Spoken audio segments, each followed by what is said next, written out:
Bonjour YouTube, j'espère que ça va bien, c'est Voltar. On se retrouve pour la première vidéo de 2025 et on va parler de Nintendo. Je vais vous partager mes prédictions concernant Nintendo cette année, mais également vous parler de la Nintendo Switch 2 et de mes théories la concernant. Celle-ci devrait être annoncée dans les prochains mois, voire les prochaines semaines. Bref, on regarde tout ça ensemble aujourd'hui et n'hésitez pas à me mentionner en commentaire vos attentes, vos théories, à vous abonner, à mettre des pouces en l'air, ça m'encourage beaucoup.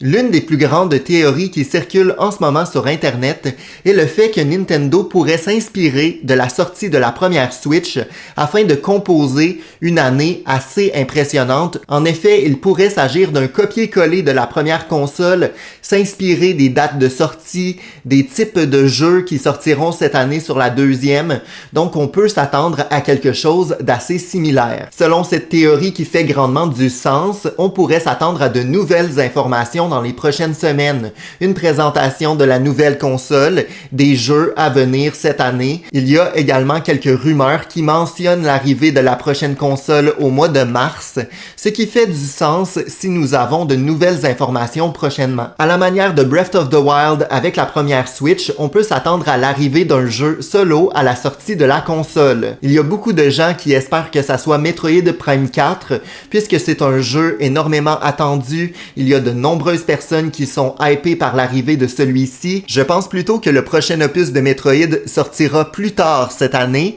puisqu'il ne s'agit pas non plus de la licence la plus populaire de Nintendo qui fera réellement vendre les nouvelles consoles. Je pense plutôt qu'on pourrait se pencher sur Pokémon, qui est un peu la licence qui est en attente depuis quelques mois. On n'a aucune nouvelle de la part de Pokémon Company concernant leur prochain jeu nommé Pokémon Legends ZA. Nintendo et Game Freak travaillent ensemble depuis des années, mais là, ça serait le moment idéal de faire briller ce partenariat-là en nous présentant le nouveau Pokémon avec des graphismes améliorés, ce qui était un grand défaut des jeux précédents. Là, on pourrait pousser la limite de Pokémon et nous présenter donc le jeu parfait pour la sortie de la Switch 2. On pourrait également avoir un party game à la manière de 1-2 Switch. C'est un classique chez Nintendo depuis des années avec l'arrivée de leur nouvelle console.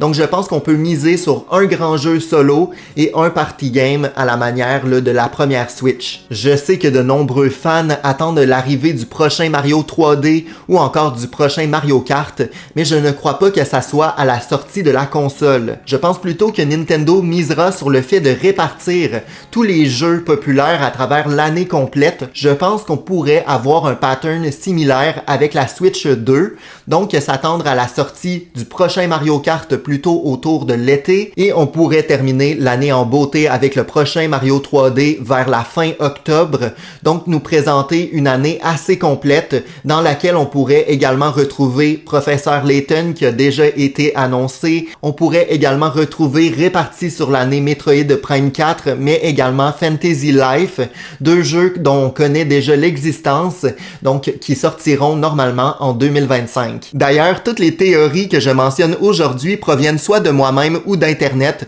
donc il ne faut pas prendre ça au sérieux. Il ne s'agit simplement que de mes rêves, mes théories concernant l'année 2025 que je souhaitais partager avec vous. Je pense que Nintendo nous réserve également de nombreuses surprises qui n'ont pas encore été révélées. On peut s'attendre à l'arrivée de teasers de prochains jeux qui arriveront plus tôt l'année prochaine, donc en 2026.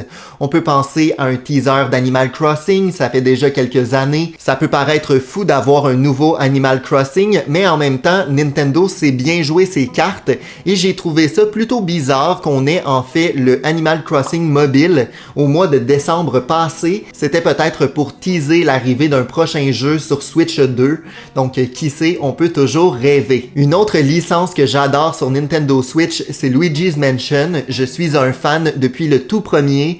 Je me souviens quand j'étais petit, je jouais sur GameCube, donc je m'attends énormément à un quatrième opus qui pourrait se dérouler dans un cirque. C'est une thématique plutôt intéressante, sachant que visuellement visuellement, c'est probablement le jeu le plus impressionnant sur Switch.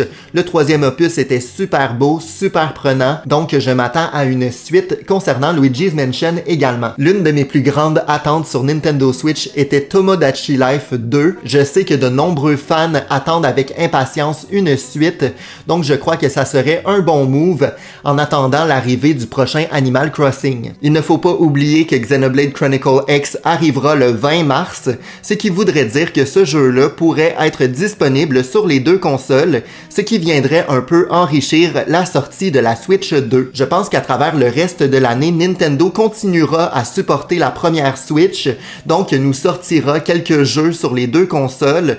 On peut donc s'attendre par exemple à un Kirby qui arrivera non seulement sur la première Switch, mais également sur la deuxième.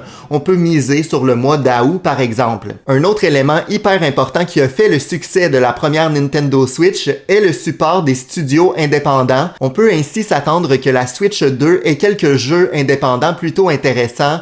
Il y a le fameux Silksong qu'on attend depuis si longtemps que Nintendo pourrait nous révéler à travers les prochains mois. Je pense que ça serait intéressant de nous montrer dès le départ qu'il y aura des studios indépendants ou encore des développeurs tiers qui vont venir supporter cette nouvelle console. Et je dois dire que ça ferait mon bonheur puisque j'attends la suite de Hollow Knight avec impatience. Et finalement, je pense qu'on pourrait s'attendre à quelques remasters sur la prochaine console. Je sais que de nombreux fans attendent un remaster de Zelda, Twilight Princess ou encore Wind Waker. Je ne vois pas vraiment l'intérêt et la hype derrière ces remasters-là. Je sais que de nombreuses personnes attendent ces jeux-là avec impatience.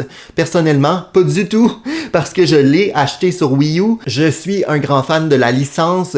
J'ai adoré Echoes of Wisdom l'année dernière ou encore Link's Awakening, mais je sens qu'il y a du potentiel pour faire un peu la même chose avec un Zelda qui est un peu moins connu. Je crois que ça serait plausible, sachant qu'on vient d'avoir un nouveau Zelda. Je pense qu'il est temps d'avoir un remaster. Attention, j'adore Wind Waker et Twilight Princess, mais c'est simplement que je préfère voir l'arrivée d'un jeu qu'on connaît moins ou qu'on n'a pas vu récemment. J'ai tellement hâte de voir si mes prédictions sont vraies ou pas. On se retrouve dans tous les cas très bientôt pour parler de d'autres sujets sur la chaîne. Merci énormément pour votre soutien. Je vous souhaite une superbe année 2025. À bientôt. Ciao!